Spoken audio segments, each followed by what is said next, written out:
সালমান খানের জন্য অপেক্ষা করতেছে ভাই। ও দুবাইয়ে যায় আসে, ও উটের দুধ খায় আপনার সালমান খানের।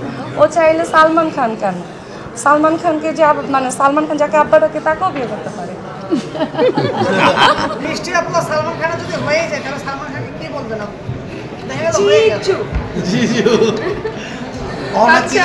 অনেকে চাইছিলেন মিষ্টি জানা লাগে, চাওয়াটা জানতে চাই। পারফিউম নিয়ে আসছে বললাম তো, উটের কথা সেটা দিয়ে আপনি 14 তারিখে আসেন, আপনাকে চা বানিয়ে খাও।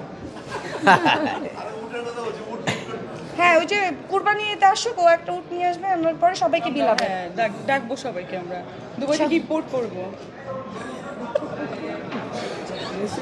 আপনার আর ইচ্ছা আছে কিনা আপনার আপুর সঙ্গে একসঙ্গে অভিনয় করার? করেছি তো অনেক, আরো করবো, সমস্যা কি? ইচ্ছা আছে কিনা? আপনার যে প্রোডাকশন হাউস আছে সেখানে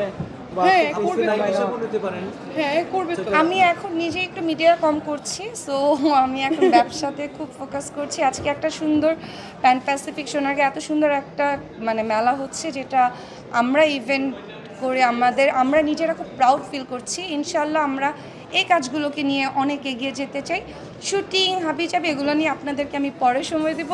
দেশে অনেকেরই শাস্তি হয় না এখন, যেহেতু অনেকের শাস্তি হয় না, সেহেতু যদি কেউ ধর্ষণ করে থাকে এবং যদি সেটা প্রমাণিত হয়, আমার কাছে মনে হয় তাকে ডাইরেক্ট মেরে ফেলা উচিত। আর কোনো শাস্তি হইতে পারে না একটা ধর্ষকের জন্য। আমার কাছে মৃত্যুদণ্ডের থেকে আর কোনো মনে হয় না এর থেকে নিচের আর কোনো শাস্তি আছে যদি কেউ ধর্ষক প্রমাণিত হয়। এখন অনেক মেয়ে আছে অনেক মিথ্যা কথাও বলে, সেটাও একটা প্রমাণের ব্যবস্থা রাখা উচিত। বাকি আমার কাছে মনে হয় কেউ ধর্ষণ করা মানে তাকে একদম সবার সামনে এনে মেরে ফেলা উচিত, যাতে দর্শন থাকে। আমার কাছে ওই যে আপু যেটা বলছে সেম থিং, কিন্তু আসলে প্রমাণ হওয়া উচিত ফার্স্টে। আর যদি প্রমাণ হয়ে থাকে তাহলে একটু লেট করা উচিত না, সাথে সাথে ওই টাইমে লাইক সৌদিতে বা বিভিন্ন আরব কান্ট্রিতে কী করে, মানে এমনভাবে পানিশমেন্ট দিতে হবে যেন অন্য মানুষ সাহস না পায় এই কাজটা করার।